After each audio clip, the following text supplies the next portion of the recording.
Selamat pagi peserta webinar semua. Selamat datang di webinar kami hari ini. Pesertanya banyak banget nih Yol untuk webinar kita hari ini. Lihat deh udah sampai 2.000 orang yang datang. Terus nambah lagi udah 2.500. Karena emang hari ini topik kita tuh menarik banget Yol. Emang topik kita hari ini tuh mau ngapain sih? Itu loh Sin, topik kita hari ini tuh tentang katarak. Tahu nggak sih, itu loh yang bikin orang susah lihat. Sekarang ini kan sosial media itu kan banyak ya. Jadi sekarang banyak banget mitos-mitos tentang katarak. Nah, jadi khusus acara hari ini kita bakal ngundang dokter-dokter yang paling jago buat ngasih tahu kita tentang katarak. Gitu. Karena banyak banget ya mitos dan fakta untuk katarak ini. Jadi untuk mempersingkat waktu, gimana kalau kita langsung mempersilahkan aja nih untuk narasumber kita yang pertama. Ya, terima kasih MC atas sambutannya. Jadi Bapak-Bapak, Ibu-Ibu, katarak adalah suatu penyakit ketika lensa mata menjadi keruh dan berawan. Normalnya lensa itu bening, namun pada katarak berubah menjadi keruh. Kelainan ini bisa berlangsung secara perlahan-lahan namun progresif. Awalnya tidak mengganggu, lama-lama bisa mengganggu penglihatan, membuat pengidap merasa seperti melihat jendela berkabut, bisa sulit menyetir, membaca, dan melakukan aktivitas sehari-hari. Katarak merupakan penyebab kebutaan utama di Indonesia loh.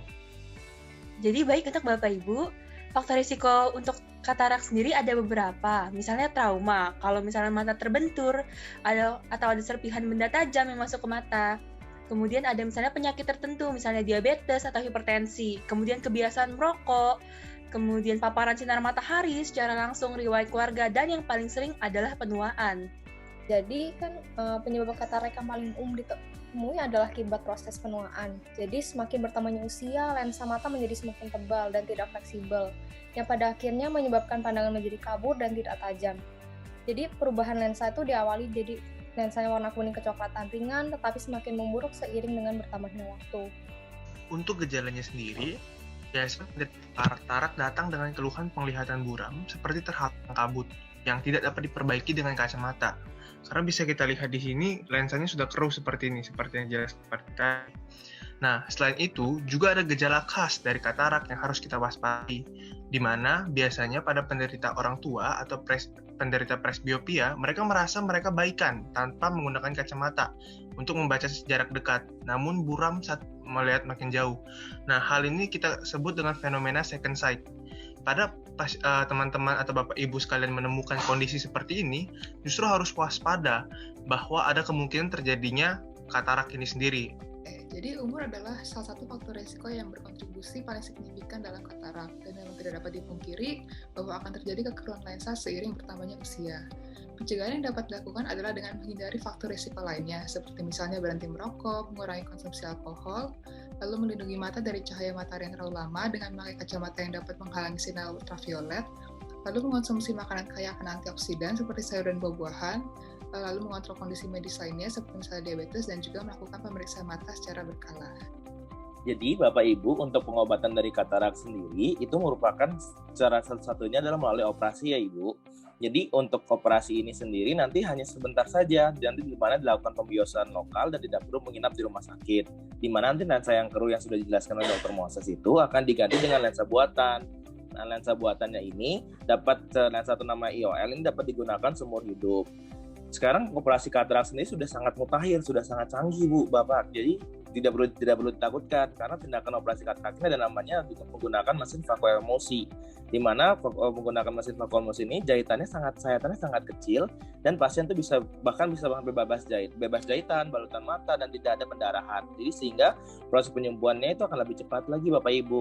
Nah, jadi Bapak Ibu tidak ada yang perlu ditakutkan lagi untuk melakukan pengobatan katarak ini, dan jangan percaya hoax-hoax yang bertebaran di luar sana ya Bapak Ibu. Ya, jadi Bapak Ibu sudah tahu kan apa itu katarak dan juga gejalanya. Jika Bapak Ibu memiliki gejala-gejala mata yang ke arah katarak dan juga sudah mengganggu aktivitas sehari-hari, segera pergi ke dokter spesialis mata untuk melakukan evaluasi dan juga pemeriksaan lebih lanjut. Sekian dan juga terima kasih. Saya balikan kepada MC. Baik, terima kasih untuk para narasumber kita. Nah, selanjutnya kita akan mulai dengan sesi tanya jawab. Gimana nih caranya Michael buat tanya jawabnya?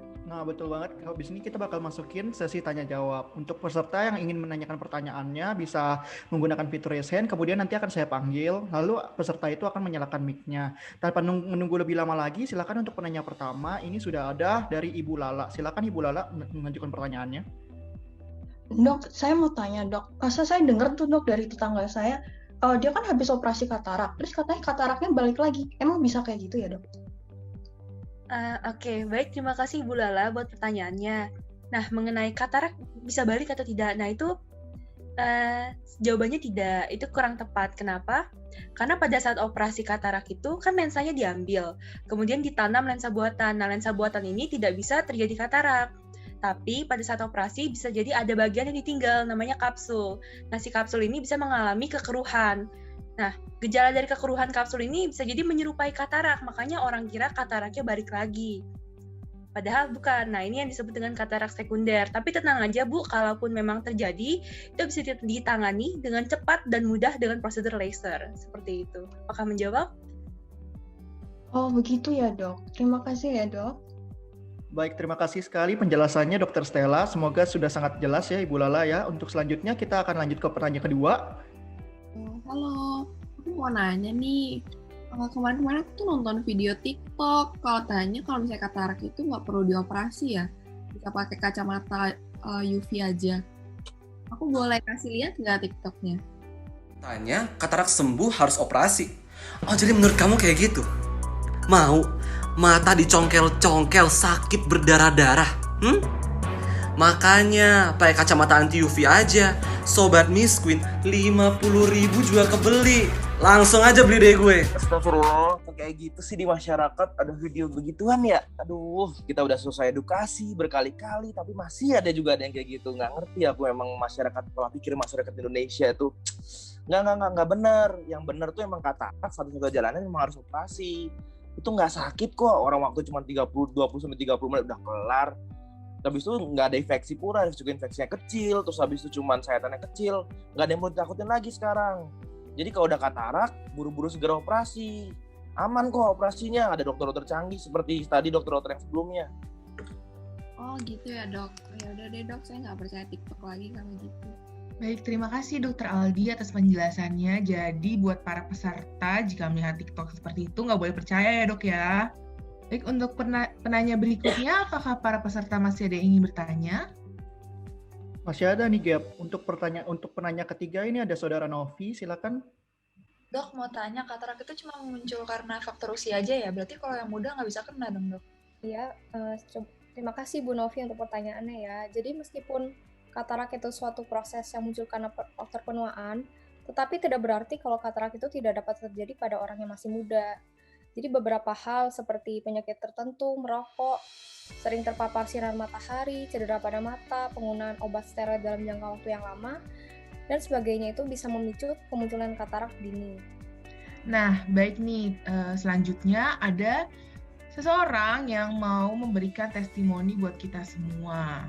Iya, terima kasih. Jadi awalnya itu saya dikasih tahu teman bahwa saya harus periksa mata saya nih ke dokter. Wah, akhirnya saya diperiksa. Terus kata dokter, waduh udah parah banget nih katarak saya yang di mata kanan. Jadi akhirnya saya memutuskan untuk melakukan tindakan. Jujur saya takut sekali waktu itu, saya deg-degan sekali. Tapi saya merasa kok ini emang penglihatan saya makin lama makin buruk ya. Ya udah akhirnya saya memberanikan diri nih untuk melakukan tindakan. Nah setelah tindakan, wah saya ngerasain tuh penglihatan saya makin enak banget, langsung semuanya jernih, biru. Wah harusnya dari dulu ya seperti ini. Ya, untuk penanya selanjutnya ini udah ada nih dari Leo. Silakan Leo untuk bertanya. Dok, operasi katarak itu berbahaya nggak ya? Lama nggak sih pemulihannya? Katanya dengar bisa berbulan-bulan ya. Terima kasih atas pertanyaannya Bapak Leo. Saya mencoba menjawab.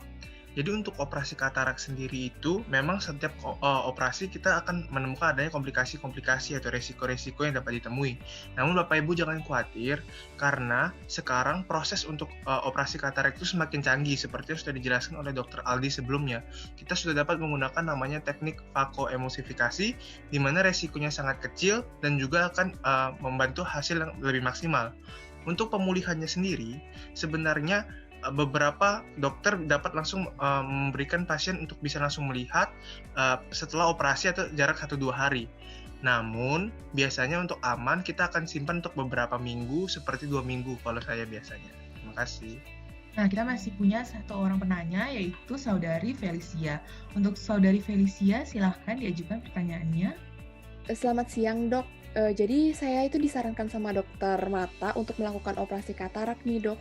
Cuman saya takut untuk melakukan operasi. Apakah ada cara lain selain dioperasi, Dok? Oke, terima kasih atas pertanyaannya. Jadi sampai saat ini itu belum terbukti ada obat-obatan yang dapat mengobati katarak, sehingga satu-satunya cara adalah melalui operasi. Jika kekeruan lensanya itu masih ringan, biasanya itu cukup diatasi dengan kacamata saja. Namun operasi katarak itu dilakukan apabila penglihatan buram sudah mengganggu pasien, seperti misalnya kesulitan membaca, menyetir, atau menonton televisi, seperti itu. Untuk selanjutnya kita ada pertanyaan lagi nih dari Saudari Rahma. Silakan Saudari Rahma. Dok, saya mau bertanya, Dok, kira-kira berapa lama ya waktu yang dibutuhkan untuk pulih setelah operasi katarak? Terus saya dengar juga dari teman saya kalau habis operasi harus pakai kacamata hitam ya. Itu benar nggak sih, Dok? Terima kasih. Oke, baik, bagus pertanyaannya. Jadi Bapak-Bapak, Ibu-Ibu, untuk setelah operasi itu biasanya kita akan mulai menggunakan tetes mata setelah melepas pelindung mata sehari setelah operasi. Dan terus digunakan sampai Anda disarankan untuk berhenti. Biasanya tuh waktunya 4 minggu. Setelah itu, Bapak Ibu perlu menggunakan kacamata hitam. Jadi betul ya, karena pada prosedur ini lensa matanya kan dilepas dan diganti dengan lensa intraokuler atau IOL namanya. Sehingga akan membuat mata lebih rentan terhadap sinar UV. Pemblokiran UV dengan kacamata hitam dan topi itu suatu keharusan untuk perlindungan tambahan setelah operasi mata apapun, terutama katarak. Kalau tadi ada Saudari Mori, nah kita sekarang ada Saudara Excel. Untuk Saudara Excel, silahkan. Ya, jadi selamat pagi ya semuanya. Saya mau bercerita sedikit nih. Jadi buat teman-teman semuanya, saya mau cerita kemarin itu saya adalah salah satu korban dari video TikTok yang jualan kacamata 50.000 itu ya. Ya, saya memang sobat-sobat miskin sih. Cuma setelah beberapa bulan saya pakai kacamata kok makin parah, makin parah, makin parah. Saya jalan suka kepentok-pentok. Akhirnya saya ke dokter mata. Akhirnya saya operasi teman-teman semua. Menggunakan teknologi yang seperti tadi dijelaskan oleh Dokter Bagus Aldi ya, yang Fako itu loh. Nah jadi di sini saya mau menganjurkan buat teman-teman semua yang mungkin udah terkena katarak atau sejenisnya, ini operasi aja, jangan beli kacamata. Aduh, enggak banget deh. Terima kasih. Wah, nggak kerasa nih kita udah berada di penghujung acara. Sekian webinar kita hari ini tentang katarak. Terima kasih kepada para narasumber, para dokter-dokter yang telah memberikan informasi yang sangat bermanfaat. Kami juga berterima kasih kepada para peserta yang telah antusias dan telah mengikuti acara kami dengan baik. Sebelum kami menutup acara, kami mohon maaf apabila ada kata-kata yang tidak berkenan. Dan juga sebelumnya mari kita bisa foto bersama terlebih dahulu untuk bisa mengenang webinar ini. Ya, udah foto ya. Baik, untuk itu kami mohon undur diri. Sampai bertemu lagi pada acara webinar-webinar selanjutnya. Terima kasih.